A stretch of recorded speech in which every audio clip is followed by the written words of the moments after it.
역시 개발에 있어서 가장 먼저 필요한 건 개발 환경을 만들어주는 거잖아요. 근데 이제 리액트 개발 환경 만들어줘야 되고, 스프링 부트 개발 환경 만들어주셔야 돼요. 근데 이제 이 과정에서 저희가 데이터베이스를 쓸 건데, 데이터베이스는 마리아DB를 쓸 거거든요. 그래서 마리아DB까지 이제 한 세 가지를 보시면 됩니다. 자, 우선은, 리액트 개발 환경부터 보죠. 리액트 개발 환경은 노드.js가 필요하세요. 노드.js는 이제 여기서 다운로드를 받으시면 되는데요. 노드.js 같은 경우는 이제 버전이 두 가지가 있어요. 예. 하나는 이 LTS 버전이 있고, 예, 또 하나는 그냥 일반 버전이 있거든요. 그래서 그 일반 버전, 이 최신 버전 같은 경우는, 좀 패스라든가, 그러니까 경로 같은 게 좀 안 맞는 경우가 가끔 있어요. 그래서 좀 안전하게 하시려면 이 LTS 버전을 이용을 하시는 게 좀 무난합니다. 네, 그래서 이 LTS 버전으로 설치를 하신다고 생각하시면 되고요. 네, 그래서 설치를 딱 하실 거예요. 이 Node.js라고 이렇게 검색을 하시면 바로 나올 텐데 그냥 설치는 그냥 직접 여기서 다운로드 받아서 설치하시는 게 제일 빠르고요. 그 다음에 설치가 다 됐으면 확인을 해줘야 되잖아요. 그때는 명령 프롬프트 창 하나 띄우셔서 그냥 노드라는 명령어가 일단 먹는지 한번 보셔야 되고요. 그 다음에 이제 중지하실 때는 컨트롤 C로 이제 중지를 하시면 되고, 그 다음에 npx라는 명령어가 먹는지를 보셔야 돼요. 네. 근데 가끔 가다가 이제 간혹 보면 이 LTS 가지고 이제 저희가 뭘 해야 되냐면 막 프로젝트 만들어줘야 되거든요. 근데 그때 안 먹을 때가 있어요. 그럴 때는 이제 뭐 해주셔야 되냐면 여기 밑에 있는 요거 있죠, 요거. 네. 요런 것들을 하나 추가를 해서 실행을 같이 해주시면 문제가 없으실 거예요. 일단 프로젝트 하나 만들어 볼게요. 자, 일단 지금 그 책에 있는 예제처럼 프론트엔드라는 폴더를 하나 만들 거예요. 네. mkdir로 프론트엔드라고 하나 폴더를 하나 만들어 줄 거고요. 그 다음에 해당 폴더로 이동을 할 겁니다. 자, 그리고 나서 이제 노드가 설치가 되면 npx라는 애를 이용을 해서 만들어 줄 거예요. create react app 해주시고 소문자로 이제 만들어 주시면 되는데요. 저는 이제 예제에서는 몰이라는 이름으로 이제 프로젝트를 만들 겁니다. 근데 이제 이거를 이렇게 딱 해주면 얘가 이제 다운로드 받으면서 설치가 막 돼요. 자, 근데 이게 이제 이게 이 명령어가 이제 실행이 안 되실 때는 뭘 해주셔야 되냐면 요거 있죠. 네. 요 작업을 먼저 좀 실행을 해주시고 하시면 문제가 없으실 거예요. 네. 자, 그래서 이게 이제 만들어지는데 시간이 좀 걸리잖아요. 그 사이에 이제 뭐 좀 해주시면 되냐면 그 VS 코드 있죠. 네. VS 코드를 좀 다운로드를 받으실 필요가 있어요. 자, 정상적으로 프로젝트가 만들어지면 이제 이런 명령어들을 좀 보여줘요. 그래서 이제 저희가 실제로 실행하고 막 개발하고 뭐 이럴 때 있잖아요. 네. 그럴 때는 이제 저희가 이거를 쓰게 되고요. 요 npm start라는 애를 이제 사용을 하게 되고요. 네. 자, 그 다음에 이제 npm run 보이시죠? 이거. 요거는 제가, 네. 요거는 이제 나중에 최종적으로 빌드를 해서 최종적으로 저희가 배포를 하거나 뭐 이런 작업 있죠. 이런 거 하실 때는 이제 npm run build라는 거 이용을 하시게 되는 거고. 네. 근데 이제 보통은 저희가 개발할 때는 사실은 요 npm start만 사용하시면 돼요. 네. 다른 경우는 별로 쓸 일이 없어요. 네. 이렇게 생각하시면 되고요. 자, VS 코드 같은 경우는 처음에 딱 여러분이 까시면 이제 프로젝트가 생성이 되면 이런 구조가 만들어져요. 한번 확인해 볼게요. 네. 그래서 요 구조가 만들어지는데 요 구조를 갖다가 VS 코드에서 열려면 일단은 몰이라는 지금 폴더가 생겨 있거든요. 네. 그래서 일단 몰 폴더로 이동을 하시고요. 그다음에 이제 VS 코드가 정상적으로 설치가 되셨다면 그냥 코드 점 현재 폴더 해서 실행을 하시면 됩니다. 자, 그러면 요 구조는 이제 만들어져 있어요. 자, 근데 리액트 개발하실 때는 그 플러그인 추가를 하셔야 돼요. 그래서 이제 저희가 추가할 플러그인을 한번 살펴볼게요. 네. 이제 여기까지 이제 진행이 됐고요. 이 중에 이제 저희는 리액트와 관련된 플러그인을 설치를 하셔야 되잖아요.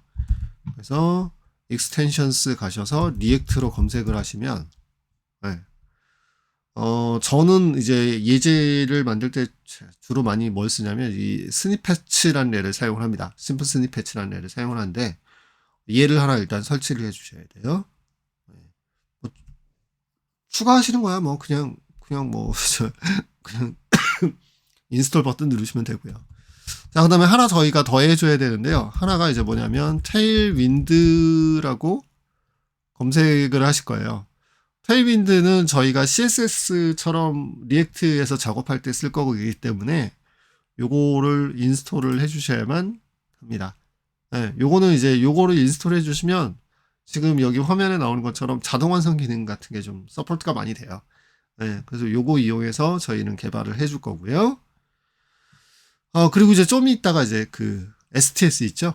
STS 이제 자바 쪽 개발하실 때는 그거를 이제 또 추가를 해 주실 거예요. 자, 이렇게 이제 만들어집니다. 그러면 요거를 만들었으면 네, 이제 프로젝트를 다시 한번 확인을 해 볼게요. 자, 프로젝트 폴더는 일단 노드와 관련된 애는 노드 모듈스에 있고요. 그 다음에 퍼블릭 폴더가 있는데 퍼블릭 폴더는 건드리는 폴더가 아니에요. 그냥 얘는 그냥 이거만으로 그냥 끝나는 거예요. 다른 거 아무것도 없어요. 네, 이거는 여러분이 그냥 지금 당장은 건드릴 일이 없어요. 이거는 마지막에 이제 배포될 때 만들어지는 사용하는 폴더이기 때문에 여기에는 여러분이 이제 우리가 소스를 개발할 때는 건드릴 일이 없고 src 폴더만 저희가 이제 사용을 하게 됩니다. src 폴더에는 보시면 app.js라든가 이런 파일들이 있는데 이제 이게 이제 리액트 파일들이죠. 네, 요것들을 이용을 해서 이제 개발을 하시게 될 거고요. 그 다음에 이제 라이브러리 추가 같은 경우는 지금 보시다시피 패키지.json을 이용을 하셔서 개발을 하게 됩니다. 네, 그래서 이제 라이브러리를 여기다가 이제 직접 추가를 패키지.json에 추가를 하실 수도 있고 아니면 여기 터미널을 이용을 해서 여기 터미널 보이시죠? 여기 이제 npm 인스톨을 해서 추가를 하실 수도 있어요. 그러니까 이제 앞으로 라이브러리를 되게 여러 개를 추가를 해줘야 되거든요. 이제 그때는 요거를 이제 이용을 하겠죠.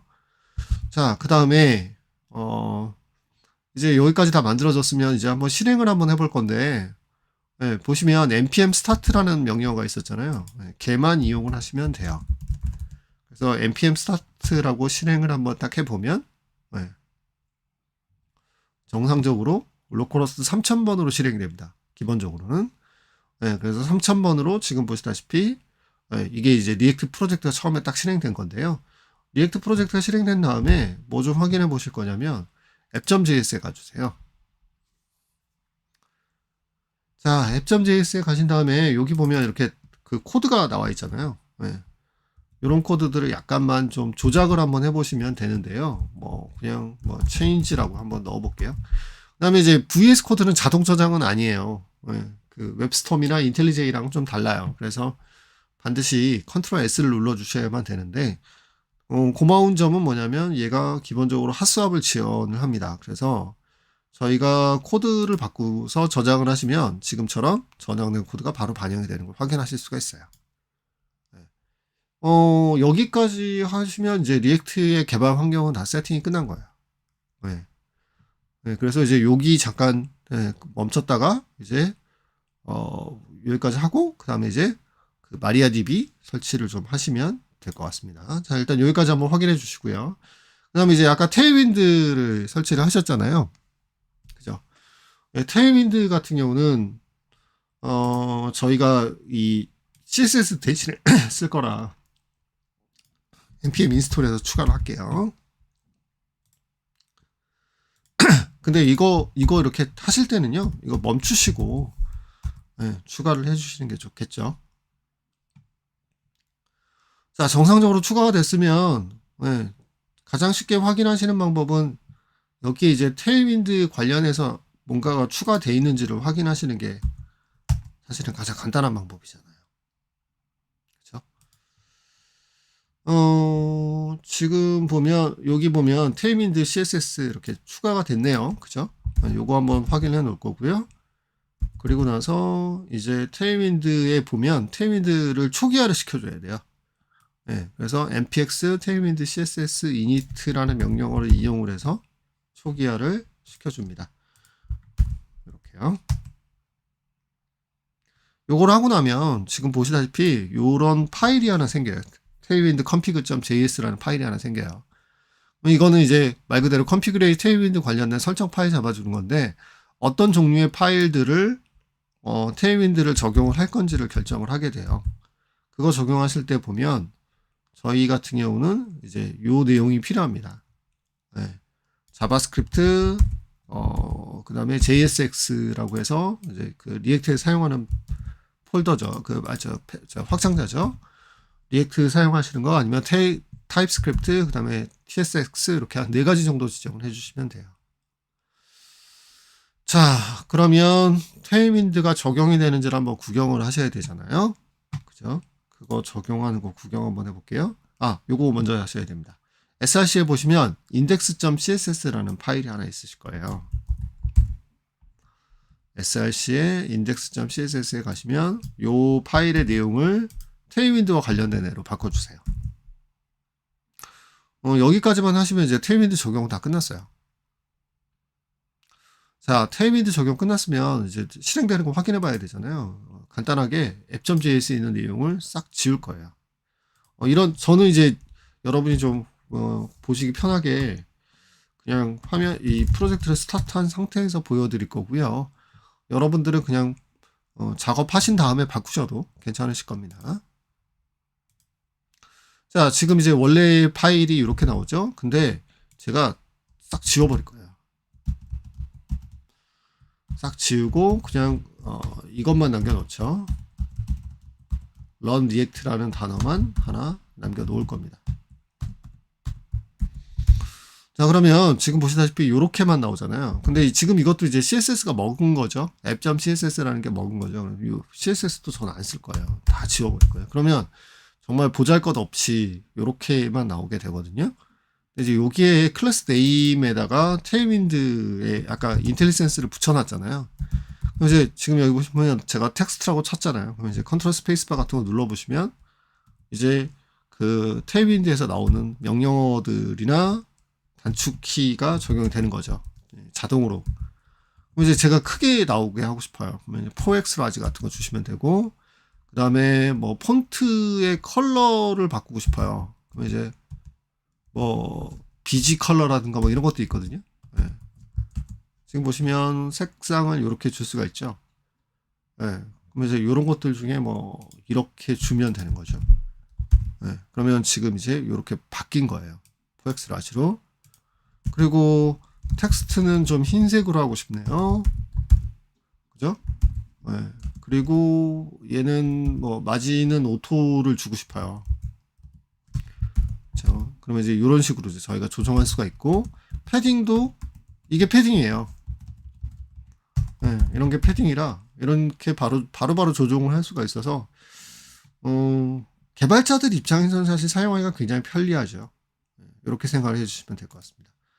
자, 그래서 이제 여기까지 해서 저희가 테일윈드랑 전부 다 설정하는 것까지 한번 확인을 한 거고요.